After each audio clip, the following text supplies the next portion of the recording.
был жилеты, все парни одеты стильно. В квартире нету места и так много красивых.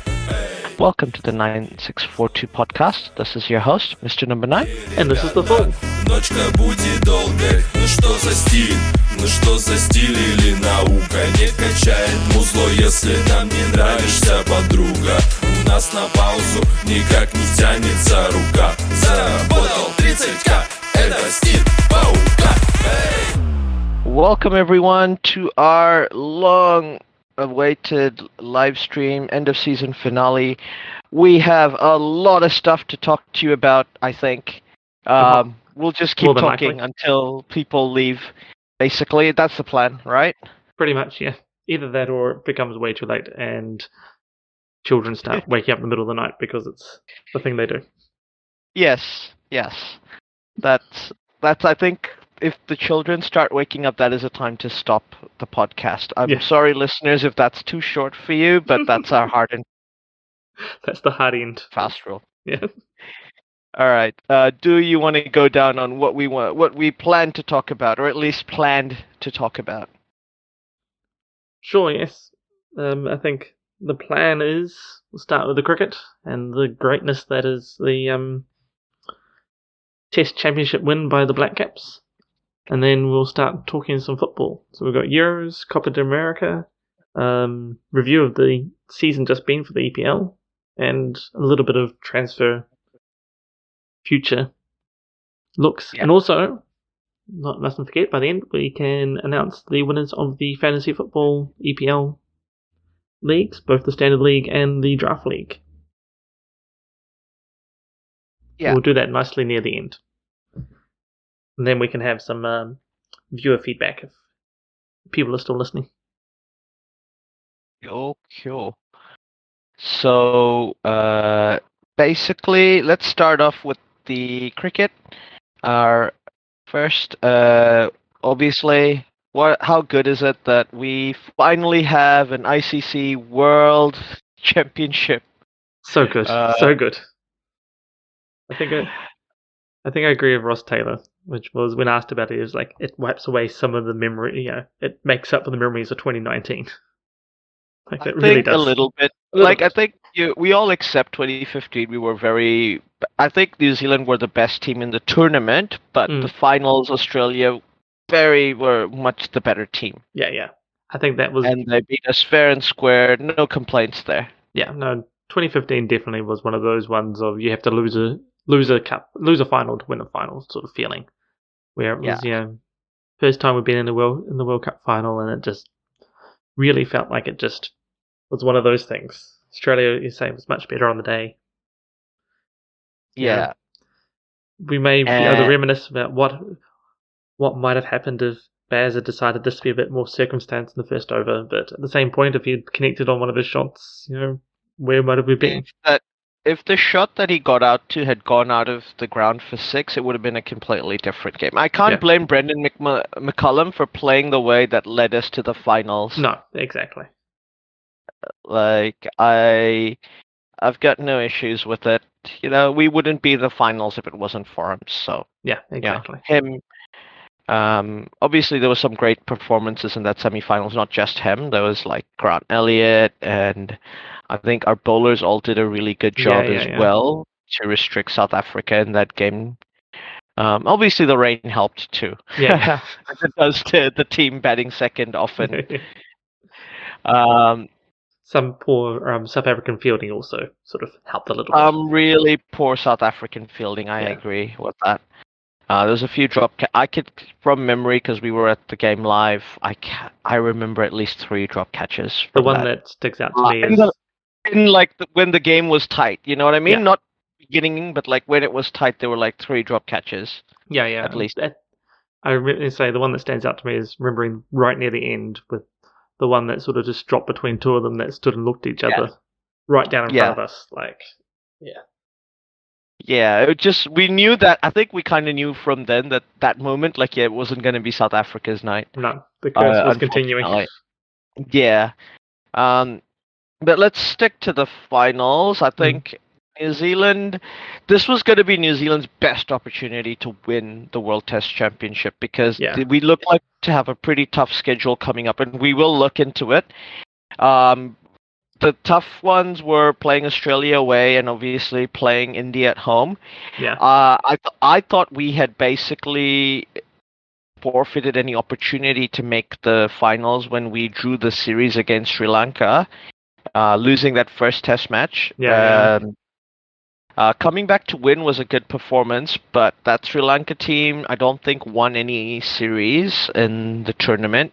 So New Zealand underperformed there, especially because I think New Zealand had won a couple of series in Sri Lanka before that. Yeah. So they that was an opportunity. Obviously, managing to win. They needed to then win all their games at home to have a chance, and they did. They lost every single game to Australia, which was unfortunate. Like, I was hoping to at least get a draw there somewhere. Yeah. To get some points. And we don't know what would have happened in the tour of Bangladesh. The last time New Zealand toured Bangladesh was 2013 when it was a drawn series. But I think we can both agree both teams were completely different back in 2013. Very different. Yeah. And like Bangladesh are a team that have beaten Australia at home and England at home in that time. So New Zealand are not necessarily guaranteed to win all those games. No, definitely not. Not that it was impossible for them to do that. Obviously, I think everyone for New Zealand player of the tournament was Kane Williamson. Just so many key knocks at the right moment. If the World Chess Championships has a rookie of the tournament, because the first player to make their Test debut in this tournament, it has to be Carl Jamieson, right? Yeah. I mean, he took control, basically of the end of New Zealand's campaign, for lack of a better word for it, and really, stamped his mark, and in the final as well, he really showed his authority and showed that he's going to be a great all-rounder for us, really, but definitely a great bowler. So yeah, I'd agree. Like, he's come to age in the Test Championship, came up in it, and he's really showing his everything there. So not really a lot of arguments for that bit. Agreed. And I think the player of the tournament, like not New Zealand, it's very hard to look past Ravi Ashwin, right? Highest wicket taker, and he scored 2 centuries in the tournament, and I think 2 key centuries that helped save games for India. Yeah. To get them into the final, and I think it would be remiss if we didn't actually pay tribute to how well India played in that tournament, like winning a series in Australia, winning a series in South Africa. I don't think an Indian team had won a series in South Africa before, so that was incredible. Obviously, winning in the West Indies, we expect India to do that. And while they did lose in New Zealand, they beat England at home and everyone else that came to play them at home. So India was a very good side the whole tournament. So yeah. Yep. And I think if the Indian players had batted a bit more aggressively in that second innings, when I think the pitch showed after Pujara got out that it was going to be very difficult to bat time. Yeah. I thought Pujara's been slightly out of form, and even Kohli's been slightly out of form, but batting time was going to be difficult. You should have the players, if they batted a bit more aggressively, like maybe not as aggressive as Rishabh Pant. Only Rishabh Pant can do Rishabh Pant thing. But so Jadeja did a good attempt at a Nyquist has entered the chat, by the way. Shout out. Yay, Nyquist. Nice to see you. And yes, as I was saying, Rishabh Pant almost won the game for India. And I mentioned that before the toss, that Kane Williamson in the end won out, and I should know better than to question Kane's tactics, because there's lots of times, as you know, that I disagree with his decisions, like toss and lineup, not taking spinners, and all these other things. But it works. He just somehow ends up reading the pitch and like the timing correctly. Strangely, he's some sort of cricketing master who's like really good at the game or something. Well, I think of the big four, right? Like there's Virat Kohli, Steve Smith, Joe Root, and Kane Williamson. I think let's forget anything on the off field. Steve Smith is the best player, best batsman of them, like at Test level. He just gets the runs, and he just. If we're gonna count all three formats, Virat Kohli is the best batsman of those four in the three formats. Yeah. Joe Root, just because he does all the he has to be the guy for England. It's a bit different because he is literally the guy. There is no. It feels like this England team. There's not much support for him. If he doesn't score a lot of runs, England lose. Yeah, especially without Stokes in the team. Yeah, but of all four of them, I think Kane Williamson is the best captain. Yeah, and I'm not taking anything away from Virat Kohli's leadership, but Virat Kohli is very much the Brendan McCullum style leadership. He's the talismanic leader. When he's gunning for it and he's got the, and he's up tempo, the team they'll run through walls. Cricketers say they ran through walls for Brendan McCullum. I don't think people want to run through walls for Kane Williamson, but they also have the opposite where they're like, oh yeah, Skip's got it. I can play my natural game. They feel safe. Yeah. I think that's pretty much what Brendan McCullum had to say as well. I was reading a before the final, I think it was, or during the final, the Cricinfo had put out some articles, and one of them was on sort of history of New Zealand, recent history of New Zealand cricket. So, sort of Brendan McCullum's time and how he evolved the team, and how everything was quite chaotic when he started. And the way he started was chaotic. We all remember that, right? But he'd said something like that as well, which was pretty much he felt happy. He thought that Kane was a much better captain than him, and that he was that Kane was the right person to take the team to the next level. Like Brendan was like, I couldn't do what Kane's done, like for the team. There's no under my leadership, we would not have got to where we got to. Only under Kane could we got there. Because of the type of leader that Kane is. But conversely, I think Kane Williamson wouldn't have been able to do what Brendan McCullum's done for New Zealand cricket. Like that culture change needed a real leader. Yeah. Who had the heart and soul of the team. Like everyone, like Daniel Vittori was that sort of leader, but he doesn't have that personality to do that. Whereas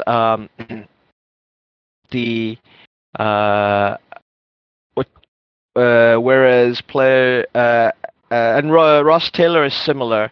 Shout out Nimrock, thank you for joining. Oh, Nimrock's here! Yay! And once Brendan McCullum with the rest of the team, and he's always goes out of his way to point out that the rest of the team had as much of a say in deciding what that New Zealand cricket culture would be, and it took a few years for them to do. Once they'd done it, it was right for Kane to take that team over. I think because he is tactically the best captain, I think, in the world. Like he just reads pitches, reads bowlers, just knows how teammates are gonna which teammates are on form, what they want, what they need. Yeah, and I think the way oh, you disappeared. That's less than ideal, Mr. Number 9. You went to the wrong one. Put you back as a speaker. Hopefully helpful. I was going. That's okay. Sorry, as I was saying, clicking places.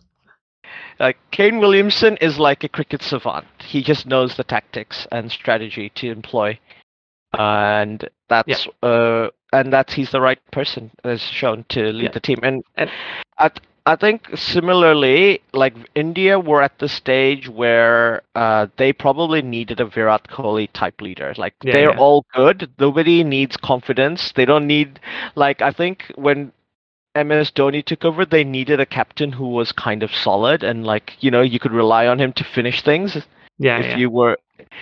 And like, I don't think there's been very few cricket captains as good as MS Dhoni. So No. I think it's a very hard ask for Virat Kohli to be expected to replicate what he's done. But Kohli's also done some amazing things for Indian cricket. I think he's been getting a lot of criticism from India fans that he doesn't perform well in ICC tournaments, and there is an added criticism that he's been the captain of the Royal Challengers Bangalore for ages, and the RCB are one of the few franchises and he's been at the RCB since he was like, in the first season. He's been there every season of the IPL, not as a captain always, but from the beginning, and they have not won a single title, and for like a lot of times they've had some of the best teams in the IPL. So there is a perception that people like Rohit Sharma and Ajinkya Rahane are better skippers. So it doesn't help. And I think it also doesn't help that, the last guy to do it, MS Dhoni, like captained India to the the first ever T20 World Cup, and they were defending a lead against Pakistan, and we all know how difficult it is to defend a lead in T20, and it was a 150 that they were defending. And while there were some great performances, Irfan Pathan getting 4 overs for 4 runs, incredible. That is and incredible. 3 wickets. That's crazy.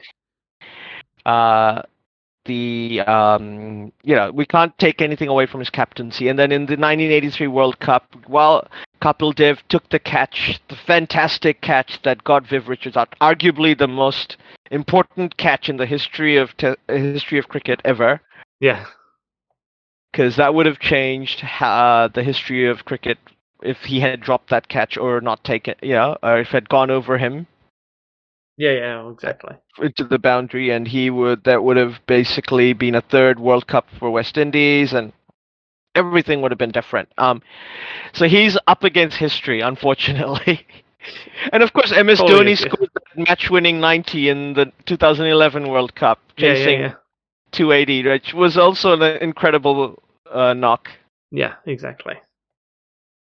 No, history for Kohli's not really. Yeah, it's not kind. He's not back to follow. Yeah, but at the same point, I think he is doing it a bit his own way as well, which is sort of the way you have to do it. There's no point, I think he said, him trying to follow Dhoni or anybody else and trying to be the next someone. He's got to be the first Kohli. Yeah, and I think the Indian team need an alpha dog leader like Virat Kohli. Yeah. Like, he's their spiritual leader anyway. He may as well be the captain. Yeah.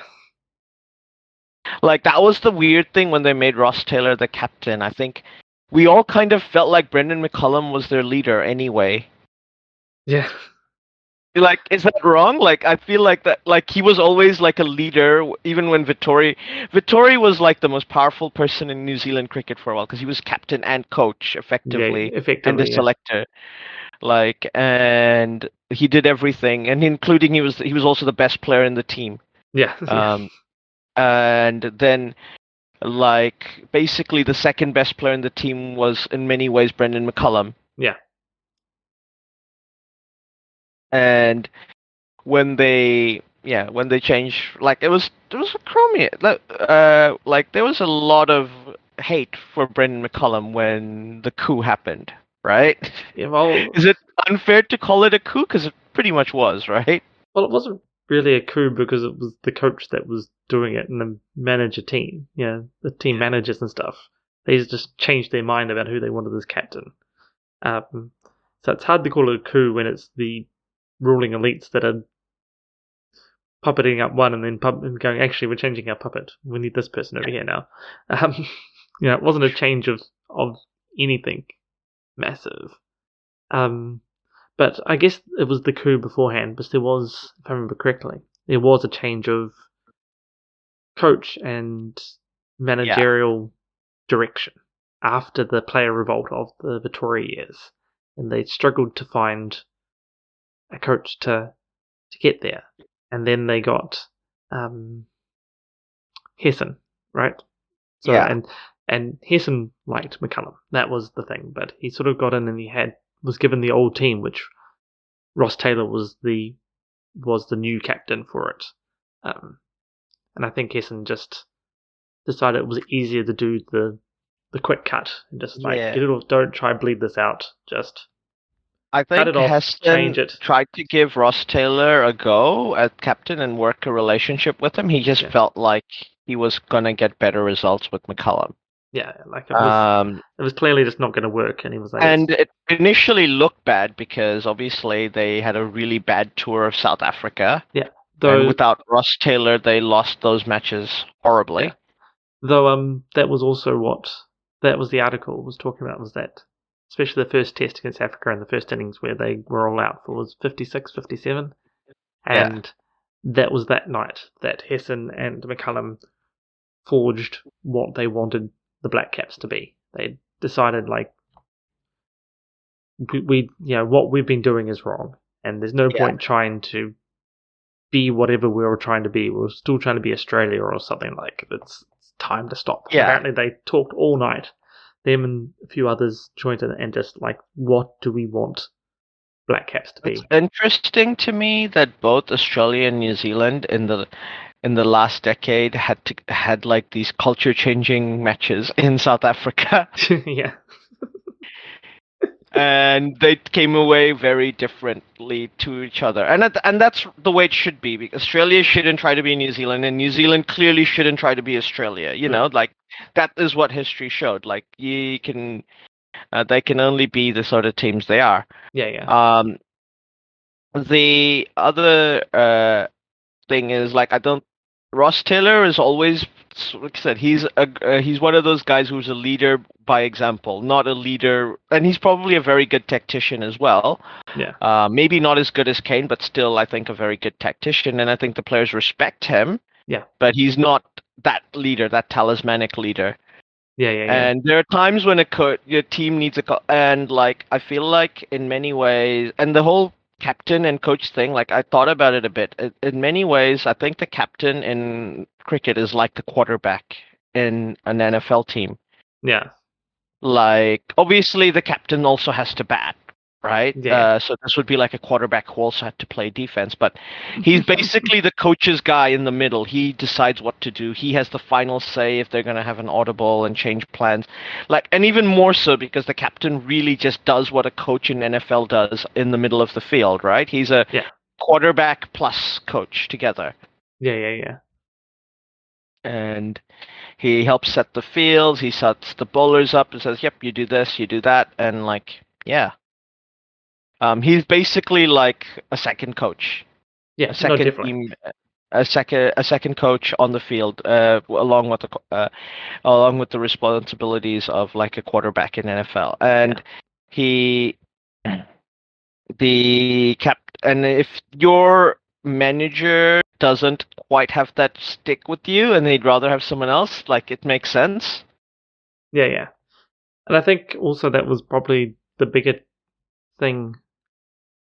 change with the McCullum and Hessen era was getting that dynamic between the coach and the captain better, because clearly in the years leading up to that it had sort of crumbled away, and the Vittori era was perhaps not taking away Vittori as a player coach or anything, but that relationship between the players, especially the captain and the coach, had sort of deteriorated to the point where there was just a massive, player revolt, basically. Was probably the better way to put it. And it sort of. And I think a lot of credit should go to Daniel Vittori. That situation could have ended up much worse than it did. If it wasn't for someone like him being in charge. That would have been the wrong situation for Brendan McCullum to be in at that stage of his life. Yeah, exactly. In career. Vittori was the only one at that point that could lead it on. But, and I think Mike Hessen, you have to kind of realize he's one of the few coaches of the New Zealand cricket team this century to have left on his own terms. He left. He didn't get kicked out or anything like that. He was I think since Steve Rickson, he's the last coach to have just been like, "Yep, I've done my time. I think the next guy should take over and lead exactly. them on. I've implemented all my ideas. I don't have anything new to provide here." Yeah, exactly. And Which is sort of crazy to think about a little bit, but is completely true. So the steady, it's a steady ship, Kane Williamson with Gary Stead, who's probably the steadiest person in New Zealand cricket. yeah. And I think that's the other point. Both Hessen and Gary Stead are basically life career coaches. I know Gary Stead was Canterbury captain when they were, very successful Canterbury team, and he also played for the Black Caps. But he was like the head of Canterbury High Performance Sports at 23. So he was already a professional coach while playing. Yeah.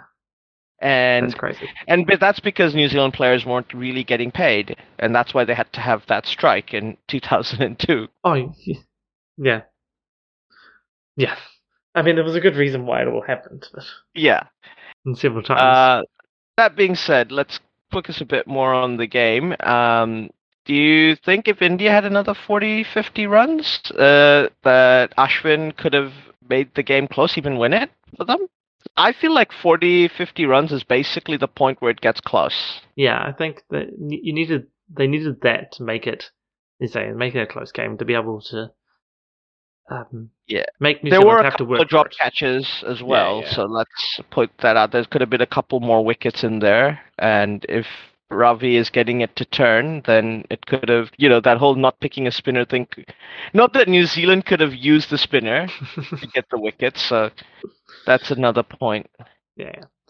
No, I think you're right. A few more runs, say 40, 50 more runs makes New Zealand have to sweat it.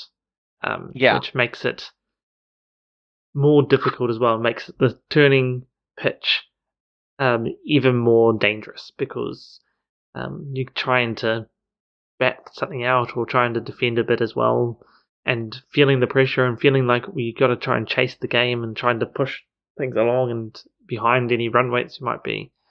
I think with the target that New Zealand had, it was fairly easy for them to sort of not have to rush themselves and not push and just sort of, which meant that when Ross and Kane came together, they had a much easier time of it because they had their experience and they could see themselves through. But yeah, you add an extra 40, 50 runs onto that and suddenly it becomes a lot more difficult. And they have to push the run rate along a bit. Yeah. Which means there's the opportunity for more wickets, which means you get a couple more wickets in there and suddenly everything starts to fall apart a bit. So absolutely. And that's the scary part. Like, those are the classic test matches, right? But those are the scary parts. So now we were looking at individual performances of players. Like, I think you and I agree, player of the tournament, Ravi Ashwin. Yeah. There's a strong competition for rookie, best rookie, because Marnus Labuschagne is the highest run scorer in the tournament, 106. 1,675 runs in 13 games. Oh, yeah. I think, and 5 centuries and 9 50s. Definitely nothing to sneer at there. No, that's, not gonna. You could almost have them share it, but yeah, I think maybe Marnus, because he's had the 13 games, that's like over a longer period of the tournament, basically, and performing at that high level. Yeah. But Kyle Jamieson definitely up there. Yeah. 43 wickets in 7 games, like incredible. That's an average of 12.53. That is crazy. In the tournament. Yeah. That's some good numbers, really. I mean, both of them. Yeah, both of them. I think you could give them joint Rookies of the Year awards. Yeah. New Player of the Year of the season. Of the tournament, yeah. It's a bit hard because of the length of the tournament. So say you sort of had Labuschagne coming in at the beginning, sort of having most of the tournament. But he came in as a substitute as well. So I remember he came in as a concussion substitute. So that's also like an incredible way to make your debut. Yeah. And I think we can obviously give Marnus Labuschagne batsman of the tournament, like easily. I mean, scored the most runs, as you say. Lots of centuries, solid knocks. Averages 72.82. That's also very good. So yeah.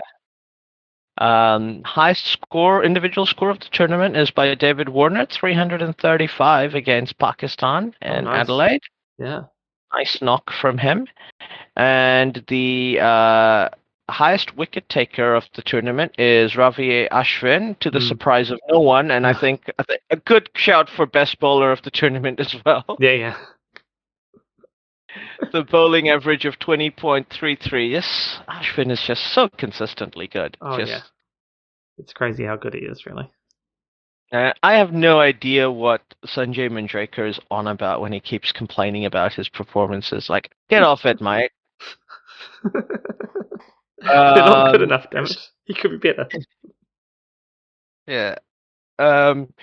So that's a good time probably to look ahead into the upcoming fixtures. So the fixture list is out. The very first series of the World Test Championship 2 between 2021 and 2023 is going to be England's home series against India, where they play 5 tests. It should be heaps of fun. Yeah. Should be well thought out. England have both India, New Zealand, and South Africa at home. And they play Australia, West Indies, and Pakistan away. I don't want to give you all. There's a bunch of British listeners listening to our podcast and our loyal subscribers, but that's a very tough schedule, guys. Yeah. I'm sorry to say. Yeah, it is a very tough one. So they don't play Bangladesh and Sri Lanka. They play everyone else. It's just some crazy stuff to say. Being away to Australia,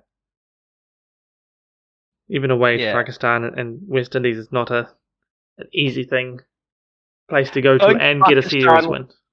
Pakistan, whether you're playing in Pakistan or in the Gulf, that'll make a UAE difference, is going to be. England have won in Pakistan in the UAE before, so Pakistan can't take that for granted. I expect England to beat the West Indies, but the West Indies managed to sneak a test match winning in England in the World Test Championships. I expect them to win as well, but the difference is how well they can win. And a 2-test series. Yeah. Well, thinking of the overall thing, having to win both those matches to get full points out of that series, it's a bit more tougher to keep themselves in the hunt. I agree. Do anybody think England are going to win the Ashes? As much as I would like them to in Australia later this year, it feels very unlikely to me. It does feel unlikely. I mean, maybe the tour, or India's tour of England, will show where England's at, but based on the games that they play against New Zealand, which I realise is like a C-string team almost, I wouldn't give them a lot of chance in Australia. It's that batting, I think they have a very good bowling lineup, and I think they have a good fielding team, but that batting just doesn't look strong to me. No, and I don't think as much as people talk about that C-string team, I don't see any other batters coming in other than Stokes and maybe Bairstow. Yeah. But they're not top order players. That's bolstering your middle order. And middle order, sort of your tail, but you've got a better all rounder and a better better batting from your wicket keeper coming in, and maybe a better wicket keeper full stop. But and that'll definitely bring in some improvements. But the top order need to score runs other than Root.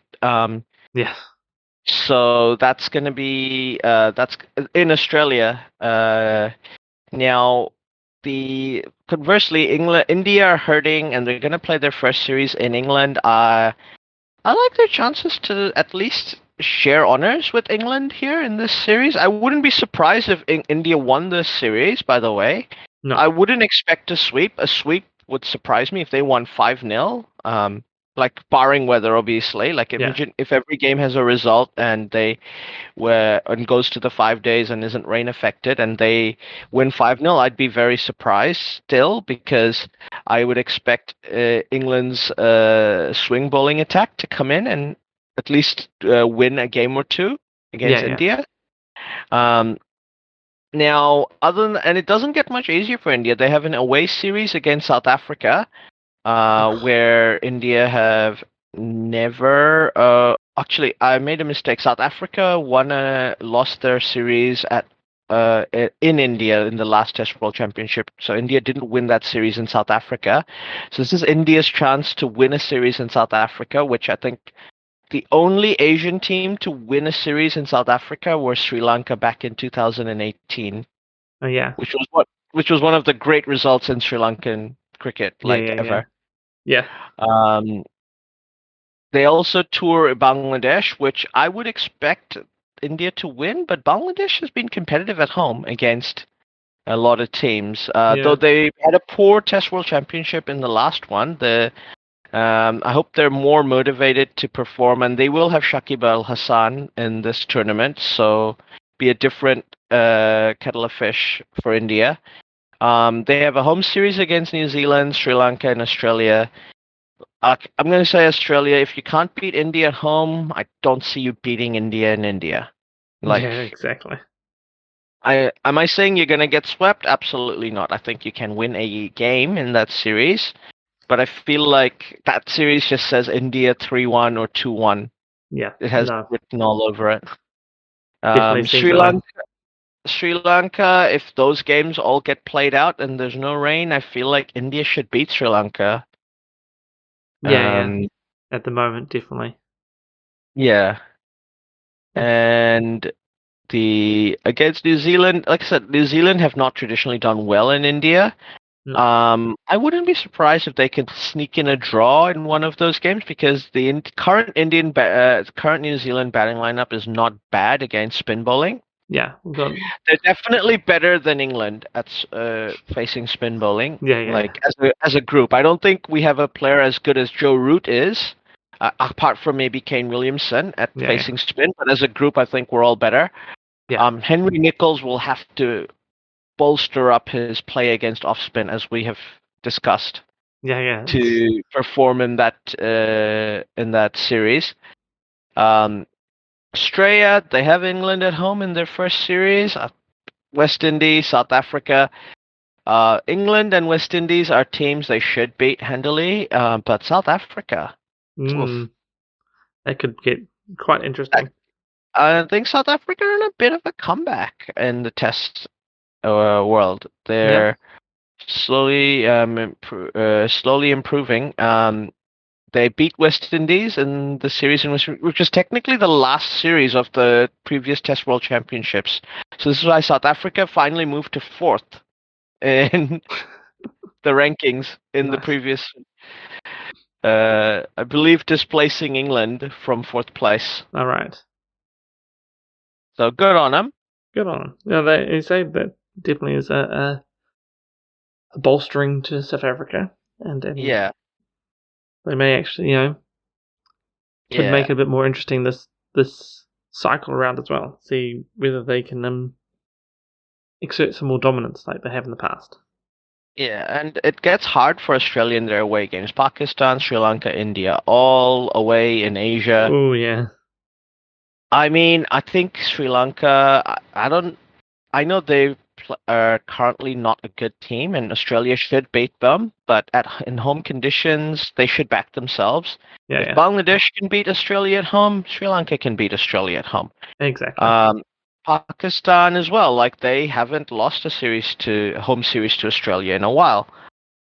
So they should be confident too. And I don't think India have anything to fear from Australia at home. No. I expect India to go on a revenge tour in this Test World Championship, and rightfully so. Yeah, they want to show that they are also champions. They want to make a second final in a row, basically. Exactly. Yeah. South Africa, they play India at home. Once again, that's going to be a tough series for India, I think. But and also a tough series for South Africa. But that's going to decide a lot on what. That's going to be a key series for India, I think, away series. The key series for South Africa, really, as well, to make sure that they're. Like they have a good chance to potentially be finalists with that. Bangladesh. at home as well, and West Indies at home as well. Once again, I think very winnable for South Africa. They could do what New Zealand did in the last Test World Championship and sweep all their home series. Yeah. And the away series, they're playing New Zealand in New Zealand, and South Africa have nothing to fear playing in New Zealand. They have the right bowling lineup. Their batsmen are good in our conditions, as South African players coming here show. Yeah, exactly. And so I think the South Africa, while New Zealand are very, very good at home, and I think it would be a very good performance if New Zealand would manage to win those 2 Test matches. I wouldn't guarantee it. Similarly, I think they could do well in England because they've got 3 away games, and they've got 3 away games in Australia. 3 very tough away series for South Africa, but I feel like South Africa have the bowling to win at least 1 or 2 games in those away series. I was just thinking that this World Test Championship, the season 2 here, is actually set up very well for South Africa. Like their away series are in countries that that should suit their play style, should suit their bowlers.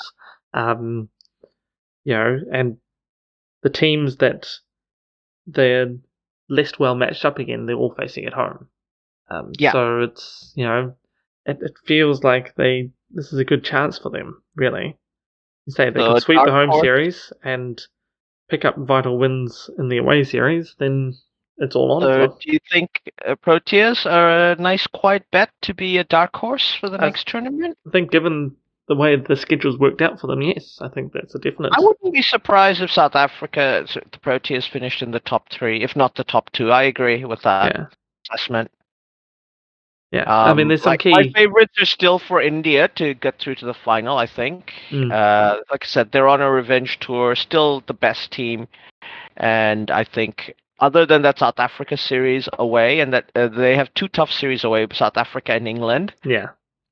So if they can, that's basically the only factor. But, a team like India can't expect easy, because they know they have to play England and Australia in their games. Yeah. So they never expect an easy schedule.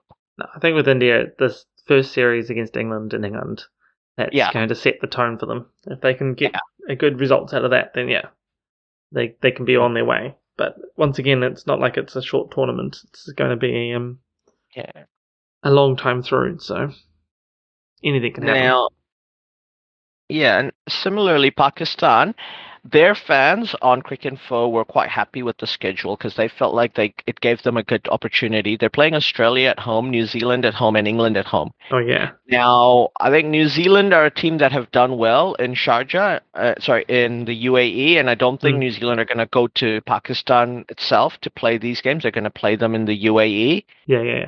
Similarly with England and Australia. Both England and New Zealand have won series in the UAE, and I think Australia have struggled in the UAE against Pakistan's spin bowling and swing bowling lineup.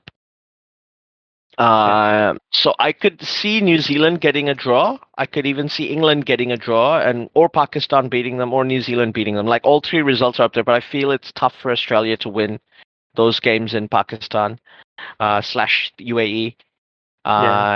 Their away series are against the West Indies, Bangladesh, and Sri Lanka.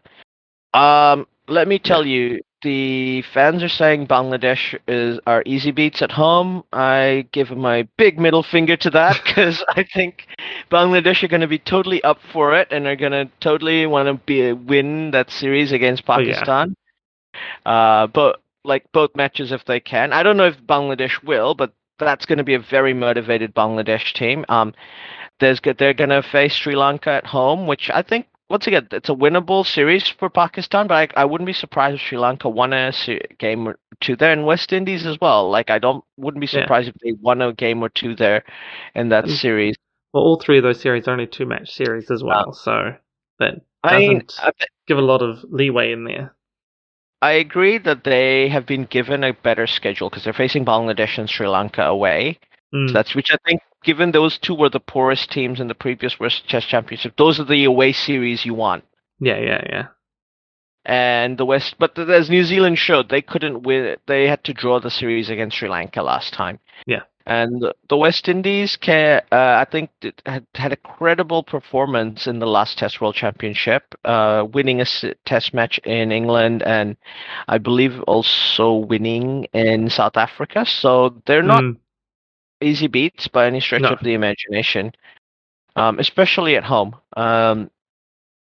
Now, New Zealand are facing Bangladesh and Sri Lanka at home. I just expect those to be wins.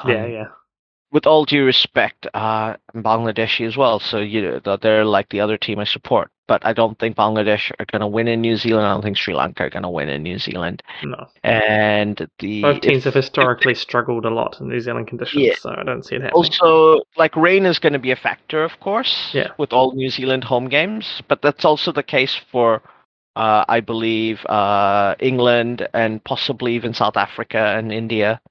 Yeah. Now, in their away series, they're playing against India. That's such a tough series. Yeah. I think the series against England and Pakistan, there are winnable games there. I don't know if we'll win a series in England like we did just a few weeks ago against their top team. We don't know. It depends on when they play, players available, but that's also a winnable series. And I think if we're playing in the UAE, playing against Pakistan in a 2-match series is also a winnable series, or at least a drawable series, if not winnable. Yeah. I don't know if that's going to be enough for New Zealand to make it to the finals again, but it's still as good a thing as they can expect. Like that India series is a bit like the Australia series we had last time. Yeah. So that's and the other away series are winnable, or at least you can get points. There are points on offer for them. I think once again that India series, which is fairly early on in the cycle, is going to be a key one. Like if we can get something out of that, that's November this year. We go to India before our home summer, so that's going to be actually it's both for New Zealand and India. Like India has a fairly tough start, touring England, going home and getting us after we've just come off beating them in England. So we're going to be wanting to go there to prove that we could have beaten them anywhere, and they're wanting revenge and being like, "Hey, you're at home conditions now, and we're going to wipe the floor with you." Exactly. So that's going to be just 2 matches as well, which is a little sad. It sort of feels like that one should have been a couple extra, really. But India did want to play a 3rd match, I believe, when they toured last year, but New Zealand begged them not to because it was going to lose New Zealand cricket a lot of money. Yeah. Well, I think it's fair enough that India goes. Yeah. Well, it'd be the same thing. We wouldn't be able to fit it in very easily. To get it in so that we could get back for New Zealand summer and get all the stuff happening there and fitting in with the T20 competitions. It is up to the home board, but I don't think India are playing tit for tat. I think you're right that New Zealand are like, oh, look, we can't, please, too. I don't think it's on India's end that we're not playing. Because a lot of times you get the smaller series because the home crowd like, look, you're not worth it. But I don't think India are doing that to New Zealand in this situation. The Windies, I think they made a credible performance. Nobody was expecting them to win the World Test Championships, but they have They have a reasonably difficult series schedule ahead of them. They have to away to South Africa, Australia, and Sri Lanka. And at home to Bangladesh, England, and Pakistan. Now, Bangladesh won their first ever away Test series against the West Indies in the West Indies, but this is a very different West Indian team who also beat Bangladesh in Bangladesh. In the World Test Championships. So I think that's a win. That's a very winnable series for them. I expect them to win that. Against England, 2 Test series, I could easily see them win a game. Take 1 at least off England over there. Yeah. And once again, I could see them beat Pakistan at home. They have the bowling lineup. They have decent batters now in the West Indies team. Yeah. No, I think you're right. Like, those are actually fairly good home series for the West Indies, and with England, it may depend on which England team shows up a bit. I also, with you, I expect over 3 matches that England will take that series, but who knows? Sometimes they've looked a bit off sometimes. So and England have been really hyper-focused on the Ashes, and I don't know what they're going to do when they come up against the West Indies. Yeah. Are Broad and Anderson still going to... Broad and Anderson still going to be in the team then? Will they have retired? Maybe, yeah. Can they go right through this whole cycle? I mean... Yeah, I mean, for the New Zealand team at least, I expect the core 4 to be available first choice, barring injuries. They're not retiring this cycle. Like, I don't believe.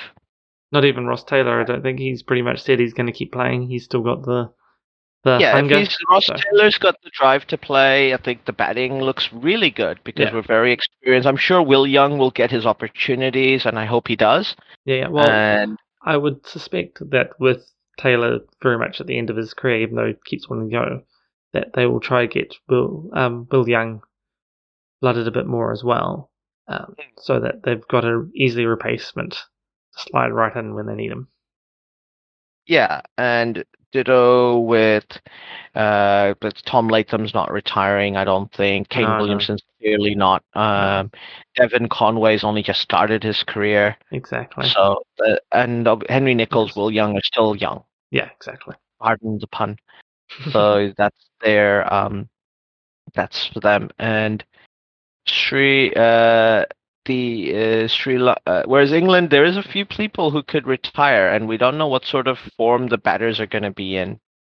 Also, what do you think about this talk about the off-stump guard? Honestly, it makes no sense to me. Why would you do the off-stump guard? And everybody uses Steve Smith as the example, and also Manish Labuschagne does it. But Steve Smith does something very, very incredibly better than any other batsman in the world, which he's able to just flick that ball that's outside off stump down to mid wicket really well. And he's probably been practicing that shot all his life. And Manish Labuschagne gives me that same impression. Yeah. And like the exact moment when they're taking their shot, their head is on off stump, so they're not fishing outside. Neither of them. Whereas there's so many of these English players fishing outside on 4th, 5th stump. They're bringing it into play just by not being used to this style. Yeah. And I don't think you can adapt to batting on off stump if you haven't done it your whole life. Yeah, I just feel it's one of these things of trying to be like, well, Steve Smith's the best batter in the world, and he bats on off stump. So if we bat on off stump, we'll be the best batter like him. And it's like, no, Steve Smith is a unique talent who bats in his own way, who's batted that way his entire life, so is very used to it and knows exactly what he's doing with it, and he's adapted his style around him batting, taking that guard. You can't I've made a sporting analogy, which I call the LeBron James rule. Basically, there's a lot of basketball people who make stats arguments about how basketball trends are going, and they'll use LeBron James as an example. And I basically go, look, if you're using the best basketball player as your example of a trend, I have to take your argument with a real grain of salt. And and basically, if you, ditto Michael Jordan, if you're going to use the best player as your argument for why this works, it's like, no, I'm not going to necessarily just go, you can do it, that's the way you should do it, because he can do it. Yeah. Steve Smith is the best batsman to ever bat on off stump we've ever seen, because he's probably the first one to perfectly do it the way he's done it. This doesn't prove to me that everybody can do it. Just pick it up and do it. At least if you've grown up doing it, different argument altogether. I'm willing to concede you've learned the nuances and the weaknesses of your game. Yeah. But yeah. And this is why I'm not gonna argue about Manish Labuschagne. He's clearly done it growing up, and that's also a bit of his natural style. Yeah. And watching Smith. Yeah, well, exactly. But if you haven't done that all your life and that you're just picking it up, I'm like, yeah, I'm not seeing you do well with this. But yeah, that's a long argument maybe for another podcast. Yeah. Now the remaining two, the wooden spooners, possibly the two teams that are gonna fight for the wooden spoon. I hate to say, Sri Lanka, Bangladesh. But Sri Lanka have an away series in India, New Zealand. Tough, and an away series against what are now their greatest rivals, Bangladesh. And I'm not even joking. Apparently, those games are even more intense and bad-tempered than India-Pakistan games. Wow. And the Asia Cup. Wow. Like, yeah, I don't get it. But I imagine it's as you were saying before, it's the wooden, because they sort of starting to see it as the wooden spoon thing. So they're like, we have to win this one to not. In the Asia Cup, I don't think they necessarily see it that way because Bangladesh has made the finals a lot of times in the Asia Cup. And obviously Sri Lanka has won it before. Yeah, but I was just saying more recently. But and it's been like a few years that this has been going on, apparently. Okay. Then I don't know. And Sri Lanka host Pakistan, West Indies, and Australia. This is Sri Lanka's best opportunity to potentially to have a very good performance because they only get one of the big three, and they're playing them at home. One of the big three at home and one of the big three away. And the big three they're playing at home is probably the team that they're best suited to probably go up against in their home conditions. Yeah. In Australia. Now, and also, I think the West Indies are going to be going to find it tough in Sri Lanka in Sri Lankan conditions. Pakistan will definitely give them a fight. Yeah. So, and as I said, because Bangladesh are absolutely gunning for it, they want to try and beat Sri Lanka at home, I'm sure. I think Bangladesh want very hard to at least win two of those series at home against Pakistan and in Sri Lanka, because the third home series they have is India. If they can beat Pakistan and Sri Lanka, they will be competent to try and actually win a series against India at home, because I don't think they believe they can win any of their away fixtures. They've got New Zealand, they've got South Africa, and they've got the West Indies. Well, they may consider the West Indies to maybe a possibility, but I think you're right about the New Zealand and South Africa ones. That's going to be, even Bangladesh will be looking at that one going, that those are tall orders. So yeah. But yeah, so I think looking at that, what do we like South Africa and we like New Zealand. We like New Zealand's chances. I think we really like South Africa's chances. Yeah. For us, I think the schedule fits and suits them quite well. They have to work on it. They have to get those wins. Those are not gimmies, but they're all doable for that team, I think. Yeah.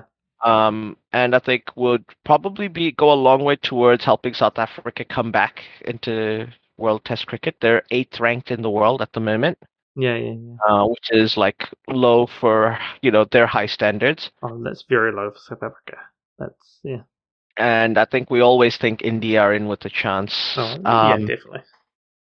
I think Australia, once again, once they win the Ashes and if they handily beat the West Indies, which we think they will, the South Africa are going to have a tough time for them. Yeah. But it's hard to see where they're away, how many points they're going to get in their away series. Yeah. That's our brief rundown. And I think England, it's a problem. They're an aging team in transition. Does that feel unfair? No, I think that's a very fair comment to make. And they have probably the best Test cricketer in the world in Ben Stokes, but he's also injury prone. Yeah. Because he does everything. Yeah. And he's also not going to play all their games because England do that rotation thing. Yeah. And they don't have an easy schedule. They play all the big teams. Arguably, if you're going to consider New Zealand to be part of the big four good Test playing teams, then they're playing all of the four best teams. Or as you say, England, they're not scheduled to play Bangladesh and Sri Lanka in this cycle, which the bottom two teams, as you're saying. So that's a hard hard schedule Hard and they're schedule. rebuilding, so that's it's very tough for them, I think, unfortunately. Yeah, I don't see them getting as close as they did this time. I think they'll be off the pace. Yeah. But well, funnier things have happened. Yeah. Also, like that's the other thing. Like we don't see any potentially good batters in their county season coming up, especially if they're all going to bat on off stump the way they have, right? Yeah. We're seeing a trend in English cricket where we're like, this might work for them, but it might not work for them for a few years, and then it'll work for them if it does. Yeah, exactly. I mean, I guess a little bit of this is that the long cycle of it's a 2-year cycle, right? So anything can happen for England in that time. Anything can happen for any of the teams in that time. So yeah, it's sometimes can be a bit hard to predict because you've got to. They think about what's happening with their players do that too, and they may find some really good players during that time who either made the off stump guard work or have gone against it and shown that things are, and their selectors start selecting them or something. Who knows? But I also feel like New Zealand's given everybody a kind of tutorial in that second test how to bowl to that off stump card batters. Yeah. With like all of the plans are there. I think because the people have talked about the weaknesses, people are, and to an extent, I think New Zealand kind of exposed some of the weaknesses to Steve Smith's batting technique when New Zealand came to tour. Like New Zealand didn't play well in that tour at all, but neither did Steve. No. But yeah, like a rare bad series for him. Yeah, I think you're right. Maybe we've worked out how to expose the off stump guard a bit, or at least keep it under wraps in the case of Steve Smith, and with the British, the English, then actually show them that it doesn't work. Whether they learn that lesson or not, it's a different story. But or maybe they work on it and perfect it a bit better. But we'll see.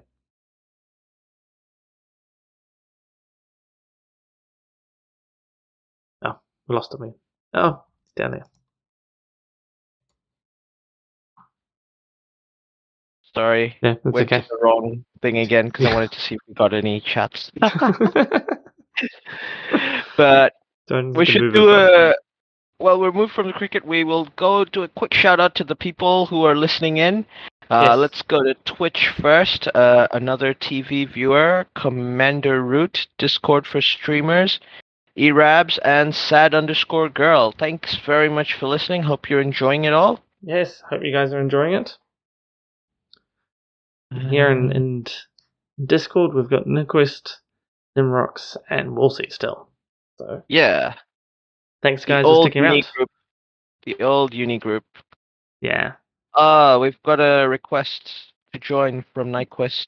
Well, we'll give him a moment. Here we go. Here you go, Nyquist. You can have a moment. So, as much as we've been talking about the cricket, I must say the past few weeks have been football for me. We're about to move on to football. We are about to move on to football, so that is a very good segue. But very briefly before we go to football, over here, the Auckland Blues finally won a Super Rugby tournament after almost 20 years, so 18 years ago. The Blues won. Nike was just left, but we will invite you back in when we start talking about football. Yeah, we'll do. Now, we're not everybody on. Whoever wants to talk at the end. Yep. And the Blues. With the Blues, we got a quick talk. The things that weren't around the last time the Blues managed to win Super Rugby. Now, this is like completely. I don't think anyone back in 2003 thought it would be 18 years till we would have won the Super Rugby. Just to give you an idea of how long ago that was. The 2003 Auckland Blues team had players like Oreni Ai, Carlos Spencer, and Lee Stensness, and Xavier Rush. Oh yeah. So like those, there's things in the middle of your brain going, I remember those guys. Yeah, like, oh yeah, those guys. I mean, you don't really forget Carlos Spencer, but still. Oh yeah, obviously Carlos Spencer's a legend. Nobody's forgetting him, of course. No. But yeah, everybody thought that was going to be the start of a second dynasty. The people who debuted that season include Kevin Mialamu, Joe Rokotoko, and Sam Tuitulupo. All right. Who are obviously Blues legends, and I think Kevin Mialamu is a New Zealand rugby legend, no doubt. Yeah, no doubt. But yeah, shout out to them. Things that weren't around since then. Twitter, Facebook, iPhones.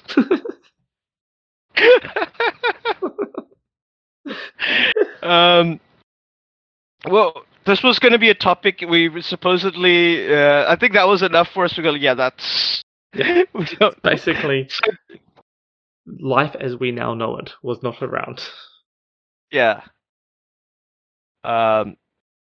Now we. I mean, I suppose the other way to look at it was so long ago that all of us were still in university. All of us were still in university. Yeah. And we used to still regularly watch rugby. Yes. Because we have no other real things to add to this conversation, do we? No, that's about as far as that goes. All right. I know I had one more thing to add, which was just I found it funny here at home. Because my son, obviously, is a big Blues supporter because he considers himself an Aucklander. Which makes it hilarious when we're watching the rugby. Because obviously I'm a Chiefs supporter, and my wife's a Highlanders supporter. She went to Otago. Obviously. So it's, makes the dynamic. Are both your sons Blues supporters? Connor, the younger one, flip-flops around. He's too young, really, to have chosen a particular one. He decided he was a Highlanders supporter at the final, because that's what his mummy is. But fair enough. And was the opposite to his brother, which is also fair enough. Yeah, that's also fair enough. But I feel both of them will end up being Blues supporters, which is still a little sad, but also understandable. Yeah. Just look, man, we should tell them that all right-thinking children who grow up in Auckland should be Highlanders supporters, like when we grew up. That's how it was back in our day. Yeah. Yeah, I'm always a Chiefs supporter, man. If I come from South Auckland, it's okay. That's Chiefs country. There was even a sign at the end of the road. My parents' road. It wasn't always Chiefs country. It used to be Blues country when you won 2 back-to-back. Yeah. Well, yeah, we were.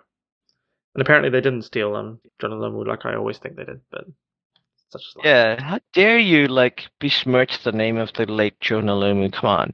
Well, I didn't besmirch him as besmirch the Blues. You said he left for the Blues, and he never did. That he was unfaithful to Counties Manukau, and he never left Counties Manukau. He was he only left after they didn't want him. Yeah, I know. Somehow it got stuck in my mind. I don't know why. I just blame Auckland. Yeah. That's all. Look, it's one thing to blame Auckland. You don't need to bring John Olomu's good name into it. I'm sorry, man. I'm sorry. All right, on to the Euros. Which Nyquist wanted to talk about. I think everybody wants to talk about because it's been such a good tournament, an incredibly good tournament. Yeah, so many great games, and obviously, I think Nyquist wants to talk about it because I think he thinks football is coming home. Football's coming home. Well, maybe. After that stunning win against Germany, absolutely go off if the it's going to absolutely go off if England wins, obviously. Obviously, yeah. It was funny enough at work during the week after the victory, because got an actual English person there, and then the owners, Manuel his parents are German, and so he's always been a big German football fan. And so got to work, Manuel got there and so the game. Manuel's just very yeah, it was a game. It happened. I'm not interested in football today. And then, do you know what English he supports? Well, Helena, his wife, is from Leipzig, so they support Leipzig. Oh yeah, the Lawn Bowls team. The Lawn Bowls team. But then Andy, the Englishman, came in, and you knew when he arrived because it was just yeah, get him up! It was just full on energy. It was just hilarious. I mean, it was a super tense game as well. Like those, and I love the Raheem Sterling just basically got the goal. After all that criticism he got all throughout the season, like, oh yeah, he's not playing that well. He's basically overrated. Like, come off it, mate. Yeah. He scored like 12 goals and had 8 assists for a right winger. That's a pretty damn good season. It's a pretty good season, yeah. Like, at his current rate of production, Raheem Sterling will probably outscore Frank Lampard as the highest scoring midfielder in Premier League history. Yeah, which is crazy to think about. That is all you need to know about how good he is. Yeah. But we all know how it is, right? Like, the black players always get extra criticism when they have an off season in football. Yeah. Now, Harry Kane finally broke his duck, and now they're bring on the Ukrainians. But I would not be, I wouldn't take it for granted that you're going to beat the Ukraine. I think the Ukraine have shown that they're a competitive team. There's no bad teams now. You're in the quarters. Yeah, exactly. And yeah, you say Ukraine's shown that they're doing quite well, and they're playing well as a team as well, which says a lot because they will dig in deep and they're not going to go away. Even if England scores the first goal, and that's not the end of that game. Yeah. Ukraine will come back at them and come back at them hard. So you have to fight all the way. So. And I also think the Ukraine showed a lot of guts to hold on and win that game against Sweden. Yeah. They and especially in extra time. Yeah. And I think Shevchenko's got them right. Like, they're obviously inspired by him. Obviously, he's the greatest ever Ukrainian football player. Yeah. And he's got the team playing his way. So England, they should definitely not take it for granted. And the other great game we've got coming up is the Czech Republic and Denmark. Denmark, everybody's second favorite team probably this tournament. Yeah. I know both these teams seem very much like a almost dark horse. In here, so it's like a clash of the dark horses. Which is going to be the dark horse? Make it through. Yeah. Continue the run. Yeah, like Czech Republic played very well against the Netherlands. Like tactically outwitted Frank de Boer, which we were all expecting to happen at some point in the tournament. Like, basically, like, and he's been getting a lot of stick back in Holland, but yeah, that's deserved because he basically played all the wrong tactics in that game. And the Netherlands basically outplayed them. Yeah. Like, they were way too reliant on Memphis Depay, and once the one game where he couldn't dig them out, they ended up losing. Yeah. That's pretty much what happened, yeah. And the Czech Republic have got a nice, quiet little team. They give me a bit of a Greece 2004 vibe. Like, people pretty much going under the radar. Nobody really paying much attention to them, but they could eventually get to the final, semi-final if they beat Denmark. England are on the easier side of the draw. So if they do beat the Ukraine, they've got Denmark or the Czech Republic, and then obviously whoever's on the other side of the draw have the much tougher way through. Yeah. I'm just looking at that. The other side of the draw, Belgium, Italy, which is going to be another cracker of a game. Yeah. I think, and Switzerland, Spain, which is, I think, also going to be another cracker of a game. Yeah. I'm honestly thinking that Switzerland are in with a chance here. Spain's defense has been terrible. Yeah. And um, former Chelsea striker, what's his name? Morata. Morata has been terrible. Yeah. Though he did Uh, play well in their round of 16 versus Croatia. yeah, Managed to finally, managed to actually do something just for a change. Just like, you know what, I'm going to play this game. yeah. So, but Spain did almost manage to throw that away against Croatia. So Yeah, they almost did manage to throw that away against Croatia, and we had some good performances all round from the team, as you said. Finally, from Alvaro Morata, but they seem vulnerable, and I think Switzerland are a team that are just getting into form. yeah, And they're all humming, like the team's united. They know they're kind of underdogs going into this tournament. And Xherdan Shaqiri just, we always know that he's a class player. Yeah. And he's just shown what he's capable of doing. Yeah, and I think the other thing there is, like the Ukraine, Switzerland don't give up, and they showed that against France.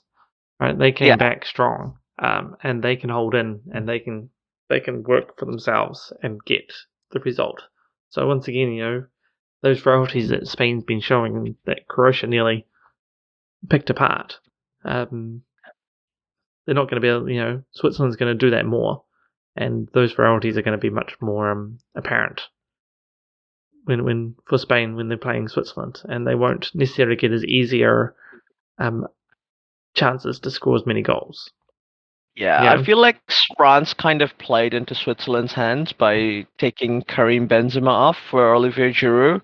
Yeah. I mean, I know you love Giroud because he's a Chelsea man, but I think Karim Benzema is just one of those players who's just an absolute talisman for any team. He was playing so well in that game. Like, they didn't really have an answer for him, the Swiss team. And then once he came off, no surprises, the Swiss made a comeback.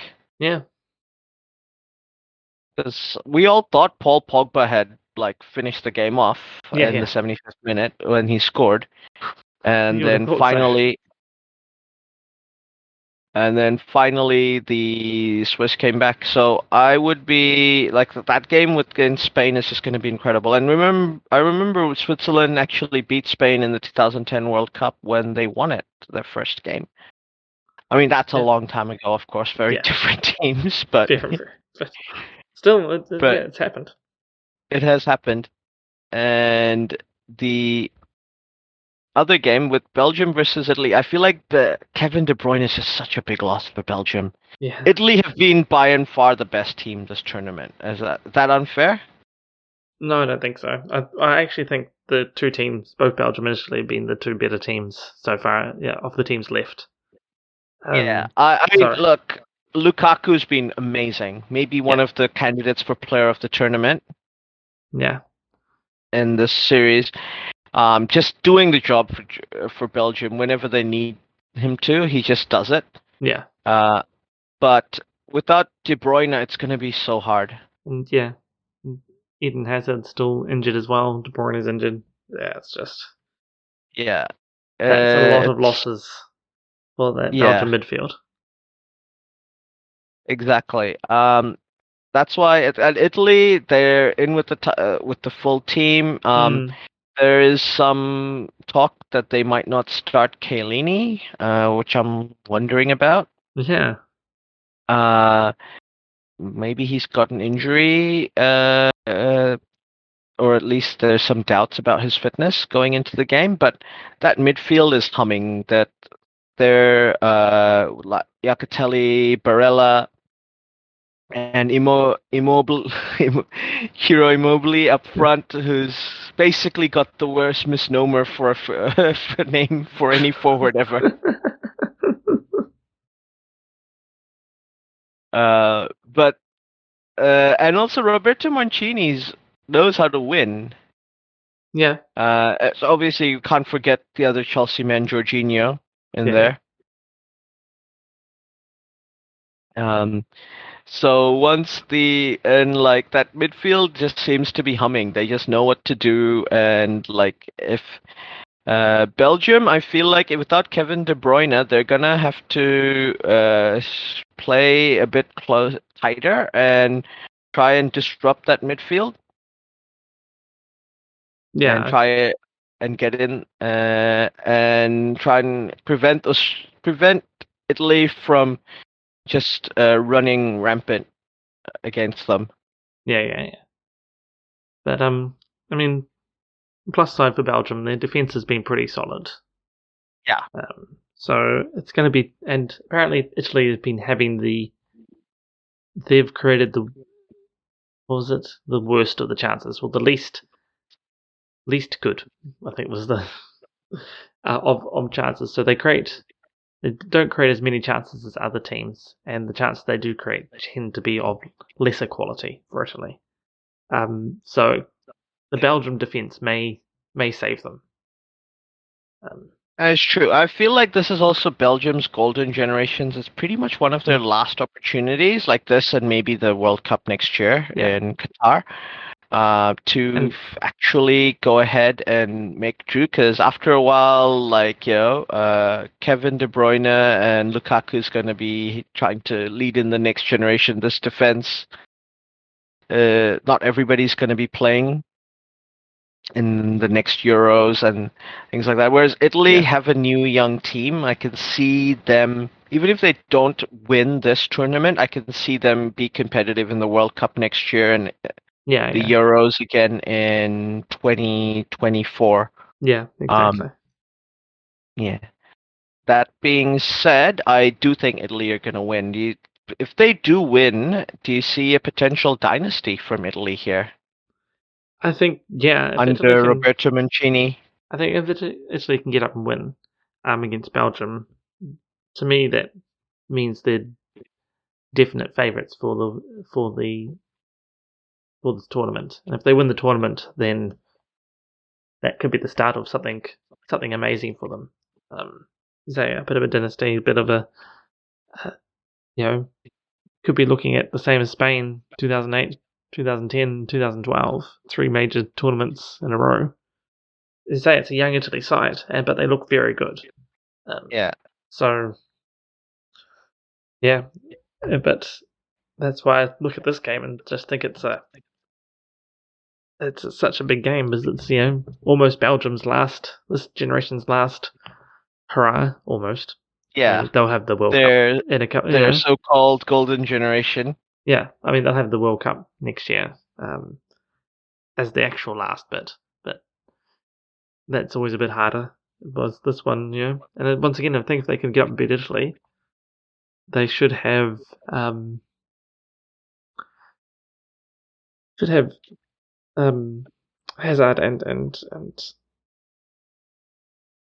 De Bruyne back. I feel like back. So for the semi-finals, so that will bolster them coming back into the semi-finals and finals. So yeah, and so I think we have to now go to prediction time, and feel free, people in the chat, to put out your predictions. First game, Spain, Switzerland. Who are you picking? I have to go Spain. I mean, I know Switzerland, they've pulled some, the game against France was ridiculously good. They're playing really well, but Spain, that game against Croatia, it says to me that they're starting to actually click it together. And if they do play like Spain should, they'll go all the way. So I think that's a Spain victory to me. Yeah. I am going to go opposite of what you're saying. I like Switzerland. I've got a good feel about them. And I've always felt Spain were a bit vulnerable this tournament. There may be a few tournaments away from building a very good core that they have now into something that's going to be very competitive. Mm-hmm. So for me, I think Switzerland, who are a bit of a golden generation themselves, much like Belgium. Yeah, this is like probably the best Swiss team we've seen at international level to play the game, and I think they're going to win this game. I am predicting a very close game, probably something like a 2-2 that goes into penalties. Yeah. Maybe even goes 3-2 in extra time. Yeah. No, I do agree. I think it'll be a close game. I think Spain will get it in sort of 2-1, maybe 3-1 with a very late goal that just gives them the buffer or something like that. But Now, next game, Belgium versus Italy. Going to be played at 7 a.m. New Zealand time tomorrow. yeah, Who are you going to pick for that one? I think I'm going to go Belgium. I really struggle on this, but I like both teams, and I like these The teams team as well. with the more Chelsea and ex-Chelsea players. Yeah. So I'm going to go with the team that Chelsea built in the end. Go with Belgium, but I mean, I like Italy. I've always liked Italy. So it's hard picking against them, and this team does look good. They look really good, but Yeah. I think in this matchup, the Belgium just going to do it. Like the defense is going to be enough, and Lukaku is going to score a goal. Lukaku's amazing this season. I think a very good player, as we know. So he'll get a goal, I think, and I think that's pretty much what it's going to be. It's going to be a 1-0. 1-0? Yeah, with a Fair Lukaku enough. goal to seal it for Belgium. I am once again going to go against what what you are saying. I think Italy are on fire. They're on form, and as we said, humming.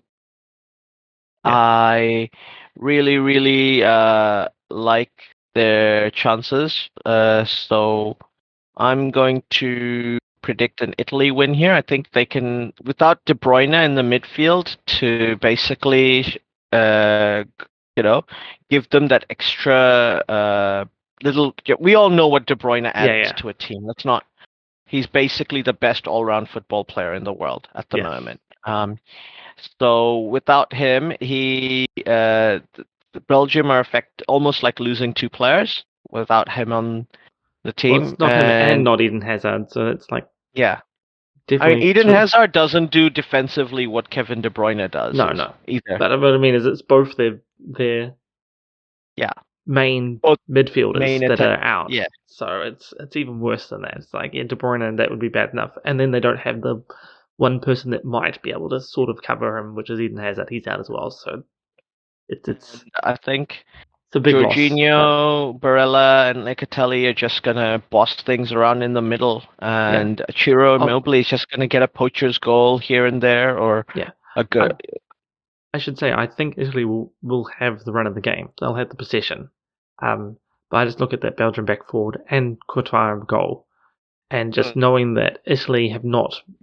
Their chances they've created, whilst they've been very good, have been the lesser value chances, basically.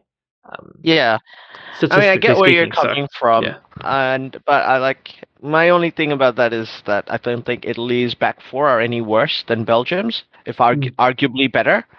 So I don't see them conceding a goal, and they keep their shape well. This Italy team is not defensive. It doesn't play Catenaccio. It doesn't just keep trying to defend and play you on the counter. They attack. And they try and get goals. But it also suits their current back four because they're not doing a lot of work. And they just have to, they have their experience. They've been there, basically played 4,000 games together, probably, Bonucci and Chiellini. If not more. And obviously Donnarumma's the best young goalkeeper in the world at the moment as well. And going to PSG next season. How you let a player like him go on a free, I don't know. But yep, that's happening.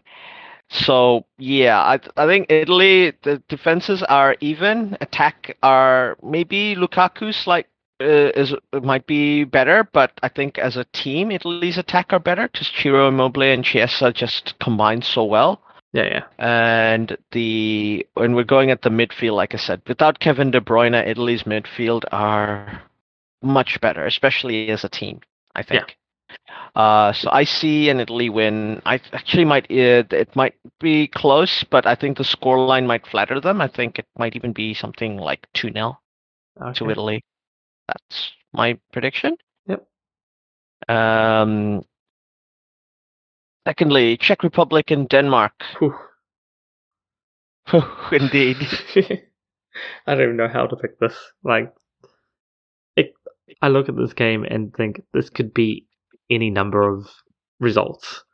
It could be Czech Republic 3-0. It could be Denmark 4-0. It could be a 2-2 to penalties. It could be a 1-0. It could be a 2-1. It could be anything. I think on the basis of it, I'm going to go Denmark.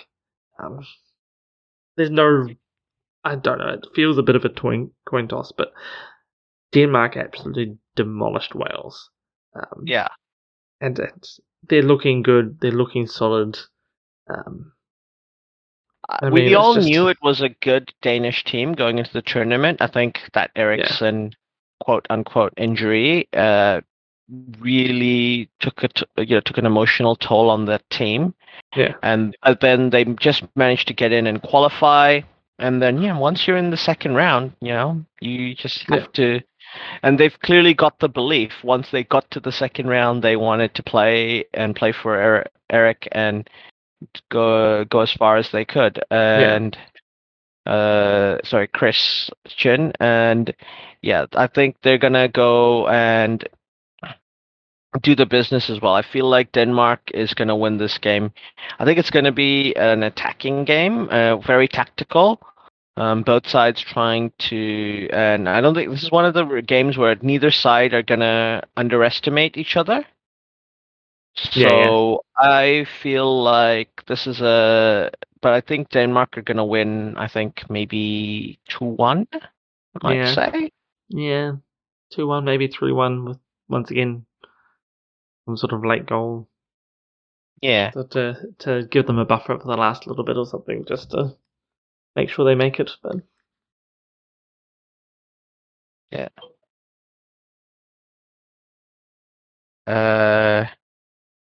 And the final game of the round, the quarterfinals, the Ukraine versus England. Now, I don't think it's going to be as easy a game. Football's coming home. Upset? Do we even need to discuss it? I don't think it's going to be as easy a game as England thinks. I think England do well when people have no expectations and do poorly when there is a lot of expectation. And I think there is a lot of expectation in this game. Yeah. But Harry Kane's broken his duck. He's found his scoring boots. I think the team are confident attacking wise. I don't know why they don't start Jack Grealish. I really don't understand the logic of doing it the way they are. But once I think Gareth Southgate has kind of shown he knows what he's doing. Maybe. Yeah, maybe. It seems to have gone well so far for them, I guess so. Yeah. And the team are basically playing well. I fully do expect them to beat the Ukraine. I think it'll be closer than expected, but I think it could be like I said, similar to their game against Germany, 2-0. A tense game, defending a 1-0 lead all the way through, and then finally getting a second goal to guarantee the victory. Yeah. I think very similar. Though I almost feel it's going to be a 2-1. But the Ukraine, I feel they're going to be good enough for one, and they may even score first, which will send shockwaves through the England team and England, and it will just be hilarious to watch for a bit. But I think this English team's has got it into them to be able to come back from that. I think they'll actually be able to do it, and they'll win.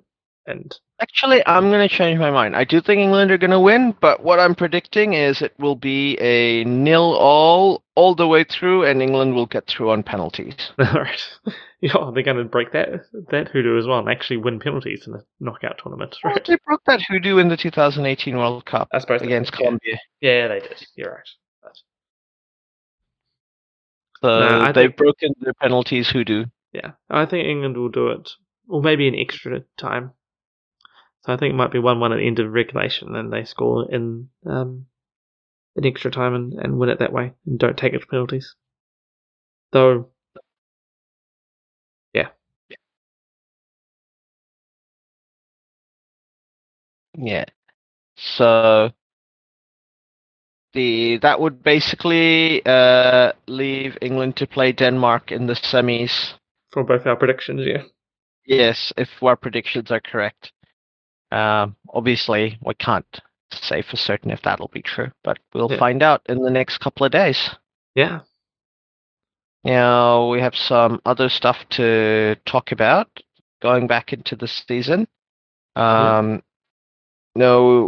our football fantasy league. Oh, yes. So, yeah. In the standard league, so just the point by, I have to give it up for Fred Lundvik. He managed to have a win with the Midlands three-way.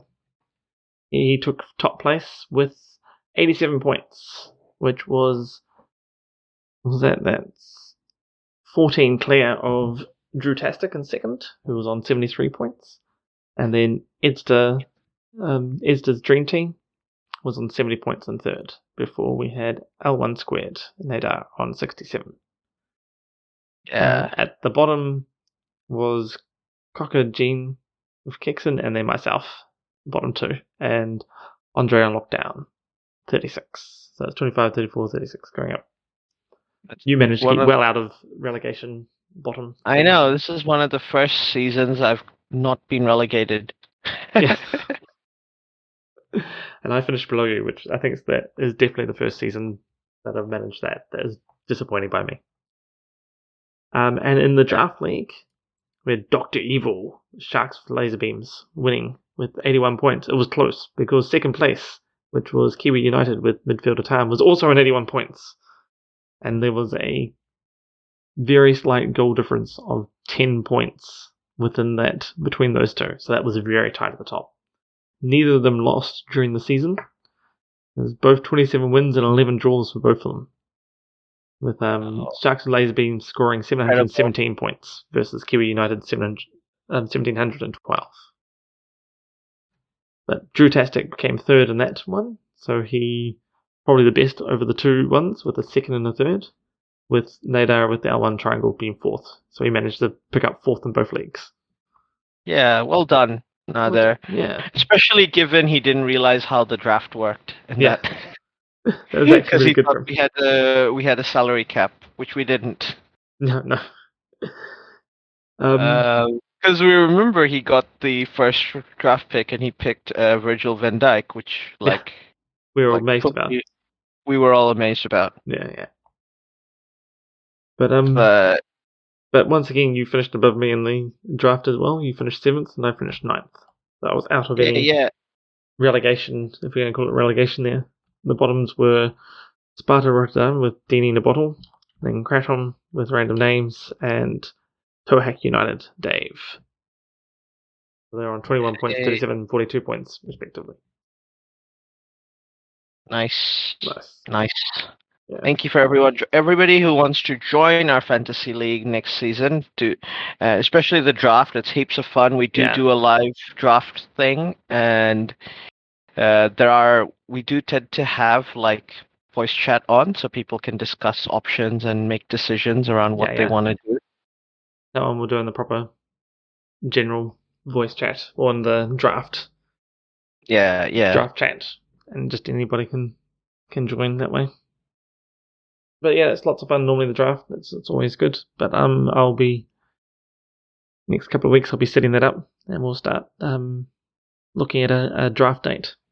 Yep, we'll also have an NFL draft. We did have an NFL draft league. Yeah. For our listeners, but we can't remember who won. I didn't record down the games, so unfortunately. Yeah, I think my wife's cousin was top in the regular season, but she just lost out in the playoffs. All right, that's sad. In the last few weeks of the season, so she felt quite gutted, and it was quite interesting because we had a bunch of people who knew a lot about American football and a bunch of people who were just learning, and so hopefully people want to keep learning and getting into the NFL, we Yeah. will continue covering it as the podcasts go on. Yeah. On a related note with American sports, the Phoenix Suns beat the LA Clippers last night. Yay! So I am still wearing this jersey. Oh, your poor wife. So they won that Western Conference Finals 4-2. Chris Yeah. Paul managed to get 41 points. Nice. Now, just to give you an idea, in the fourth quarter, he went on a run where he scored 8 points on his own, and the Phoenix Suns didn't concede a point at all when he was on his scoring spree. Nice. So he was basically like a man possessed. Yeah, that's pretty cool. Just firing and winning. He ended up scoring something ridiculous, like 16 points in the final 6 minutes of the game. They were just passing the ball to him, and he just shot and scored. So Chris Paul's been in the league for 16 years, and this is his first ever NBA final. Ooh. So all the big teams are out. All the big market, big teams are out. So the other side of the draw on the Eastern Conference, we've got the Milwaukee Bucks and the Atlanta Hawks playing. It's an interesting series. They're currently 3-2 to the Bucks, but Bucks' talisman and best player and current MVP Giannis Antetokounmpo, whose name I've probably butchered there, so apologies, is injured, and the best player and talisman of the Atlanta Hawks, Trae Young, or Ice Trae as he's known, is also injured. So they're both playing with I don't know when they're coming back or if they're coming back. So that's a series that could go on for a while. So that plays well into my Suns getting some time to rest and watch the other team's tactics unfold and plan against it. Yeah. That is good for the Suns. To give you an idea of how long I've been waiting, the last time the Phoenix Suns were in the NBA Finals was 28 years ago when Michael Jordan was still playing. Yeah. And he was in his second. They faced Michael Jordan in the finals. We had Charles Barkley playing for us. And yes, since then we haven't had we haven't gone to the finals at all. Yeah, I think that's so long ago. That's the last time I was following the Phoenix Suns. But to give you an idea of how infrequently the Phoenix Suns make the finals, this is the third time they've made the finals. The last time they did it was in 1974, and the best player on that team was coaching the team in 93. Nice. So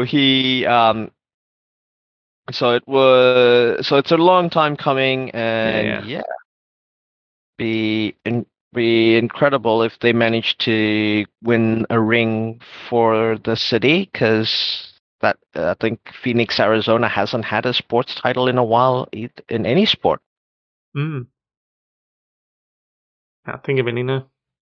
Yeah. I mean, they had some good teams in the 90s in baseball, and they have a decent team in the NFL at the moment with the Arizona Cardinals and Kyler Murray.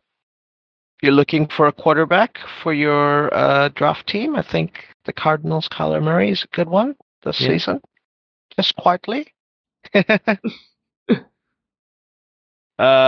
yeah, so that's the basketball news. And just very briefly, this weekend we have my New York Mets play the New York Yankees 3-game series. Ooh. Which I'm sure the Mets will sweep because the Yankees suck this season. So little brother gets his, which I know you like with your boys, for little brother to get his. Yeah. When his time comes. When his time comes. Oh dear. Is that the universal rule? The youngest children are always the favorite? Appears to be this way. Because I feel like all our listeners and you and I are all eldest children. And Morsy's not, all... but yeah. Morsy's not. He's the baby. He's the baby. All right. He's the baby. So we've all been in this situation where we always we were the eldest, and we always knew our parents favored the younger child over us. And I had to do it. Like, I have 3 younger siblings, so each time we got a new sibling, I knew that they favored the new one. Yeah. You know, like, You just got pushed further and further down that ranking. no, I think once you're pushed once, like, you become second favorite. Like, who was the? So it's really bad if you're a middle child, like, you know. Yeah.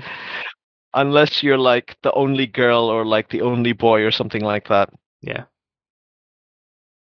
But yeah, that's the stuff going on in the world of sport, and we've got the Olympics to look forward to. I don't know how much of it will happen, but we're gonna cover that. Yeah. Well, and in that, the New Zealand men's football team have they have a reasonably easy draw, if I remember correctly, for their pool. Whilst the New Zealand women's team has got like the pool of death with the USA, Australia, and Sweden, I think it was, with New Zealand. So that's just... So basically, two of the three best teams in the world. And poor old New Zealand in there. Yeah.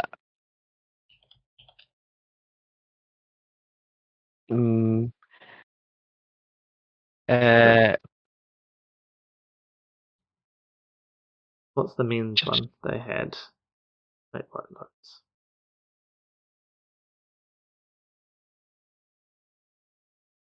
In Group B, New Zealand, Korea, Honduras, and Romania. So it's arguably a group we can get out of, which is pretty good. Yeah, it's a group we can try to get out of. I don't think Korea, Romania, or Honduras are easy beats by any stretch, but we can potentially all teams we can beat on our day. But and we do have it's an under-23 tournament. Yeah, we have Chris Wood is going along and fit. A fit Chris Wood. Yeah, I feel like a fit Chris Wood may have helped us qualify against Peru last time. At least win our game.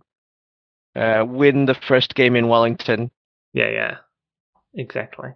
And I don't know whether Winston Reid's fit and able to play the Olympics. I know that they were looking to get him come as long as well. So if both of them were playing, that would be a fairly strong New Zealand team. Sam Singh is it who's plays for Bayern. He's not coming. He was going to focus on keeping in the Bayern or making the Bayern first team. That's sort of understandable, but other than that, I think it's pretty much a full strength squad as you would expect for that New Zealand Olympics, which is very good for us. Yeah, I mean, how good would it be if Sampreet Singh managed to even make it to the first squad of the Bayern Munich team? Yeah. Like, it would be the first time since Winton Rufer that we'd had like a really good player playing like a top team in Bundesliga. Yeah. So sort of understand why he's focusing on that. Absolutely. And like, that's just going to help New Zealand football as well if he does well in Germany. Exactly. And as you said, the New Zealand team the New Zealand women's team have to play Australia, the United States, and Sweden. Yeah. And even there, I don't because third place teams can qualify. If they can steal a win against Australia or any of the other two teams, or a couple of draws, that's potentially enough to get through.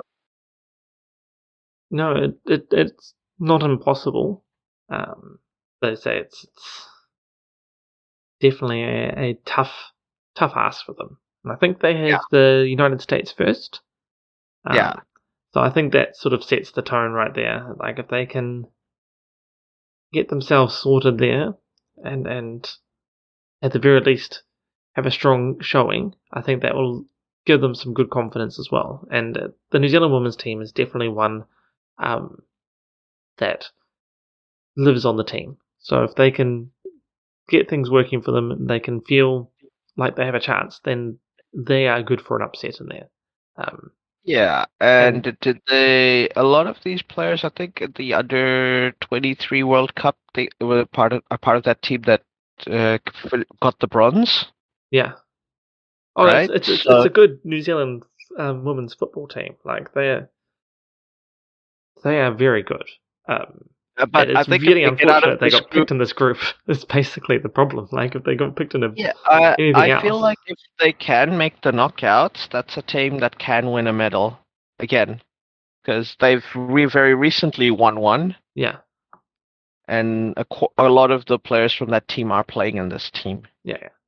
I say they're a very solid team as well. So it definitely is something that could happen. So we'll have to just wait and see for them. But yeah. Yeah. But yeah, it'd be an interesting Olympics with no spectators, and I feel like without getting too deep into it, because this is a very deep topic. Yeah. Like, I feel like Japan and Tokyo are kind of getting all of the downsides of hosting an Olympics and none of the upside. Like, yeah. They're not getting all these tourists who are gonna, put in money initially, and they're not getting all the spectators to give you the home advantage for their athletes. Yeah. And they're not getting because you don't have all these media crew going out, doing when New Zealand went to Japan and Korea during the 2002 World Cup, even though the team wasn't there, like the All Whites hadn't qualified, we had people like TV crews go out to places just to interview people and talk about games and stuff, and showcase things. And that also, we like, oh yeah, it'd be cool to go to Japan, or cool to look at their trains. They're on time and it's such a cool place, Yeah, exactly. They're not getting that advertisement. They're not getting the buzz. They're not getting that advertisement. They're not getting that tourism value, and I think also the legacy value. Like, these games are not going to give to Tokyo what the games in 1966, back in the when they first held. Because that basically opened up Japan to the world, and everybody, there's things about Japanese culture that we still have in New Zealand from those games, like chandels and the things that we just brought up. The cultural impact of those games are immense. Yeah. And they built the bullet train and everything to make those games happen, and they were supposed to get the new bullet train in time for these games, I believe, the one that's going 500 miles an hour. All right. Yeah. I don't know if that's been done. I don't think so yet. That's going to be coming out in 2023, I believe. Oh, okay. But still incredible. Can you imagine 500 mile an hour bullet train? That's crazy. So fast. But yeah, it's they're not getting any of the benefits of hosting the Olympics, other than the record books will say one day that the Olympics were held in Tokyo in 2020. Right. So it's I still think they should have probably held the 2024 Olympics in Tokyo and just shifted it down for everyone. But yeah, as Shraddha pointed out, this is not what happens when you have boards who go to board meetings. Decide things. Well, do we want to go to the audience? Is any Linquist, Wolsey, Nimrox, any of you want to chime in? Any of you? I can add you as speakers if you want. If you want to make the request. Or any final predictions about the games coming up? Who's over in Twitch? We've got another TV viewer, Command Root, Discord for streamers, and Sad Girl. Thank you for listening. Well, I guess if there's nobody wanting to have a chat, that's going to be it for us. Yeah. What was the chat in general? I'm mid Tarkov, so probably not talking. But fair enough, Nimrox. Thanks for listening to us anyway. Thank you, Nimrock. You're like, I know I put in the basketball for you. Yeah. That was all for you, Nimrock. I got shot. He got shot. He enjoyed that.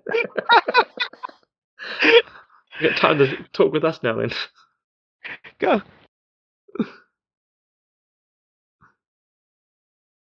I enjoyed the b-ball. To be fair, he's not quite as bad as I like sports ball. Let's score home runs on the football field. Woo, go! But yeah. Good times. Good times.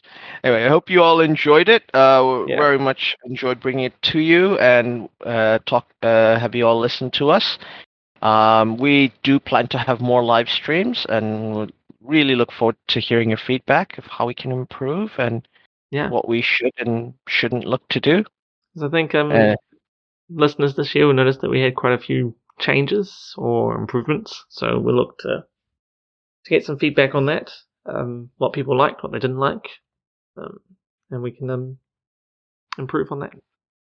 Yeah, man. For next season, or in about a month's time. And then next football season starts.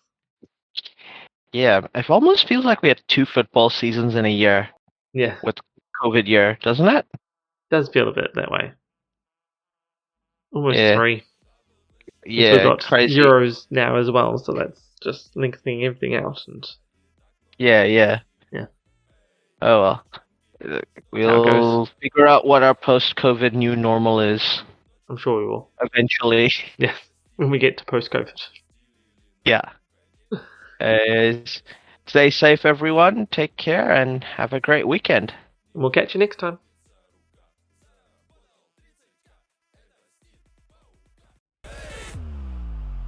Эй, а что у вас за туса тут вообще? Эй, что за туса? Тут туса на Виктора Уса.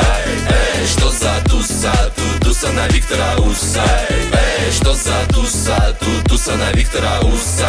Эй, что за туса? Тут туса на Виктора Уса. Дабл-жилеты, все парни одеты стильно. В квартире нету места и так много красивых. Давай на 3. Девчонки, ну что вы там в сторонке? Завидные ребята, ночка будет долгой.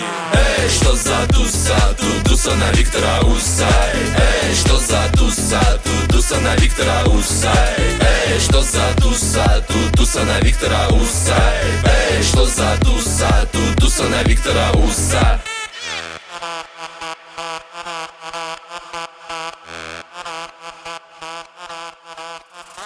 Дабл-жилеты, все парни одеты стильно. В квартире нету места и так много красивых. Эй, девчонки, ну что вы там в сторонке? Завидные ребята, ночка будет долгой. Ну что за стиль? Ну что за стиль или наука? Не качает музло, если нам не нравишься, подруга. У нас на паузу никак не тянется рука. Заработал 30к, это стиль паука. Эй, а что у вас за туса тут вообще? Эй, что за туса? Тут туса на Виктора Уса. Эй, что за туса? Тут туса на Виктора Уса. Эй, что за туса? Тут туса на Виктора Уса. Эй, что за туса? Тут туса на Виктора Уса.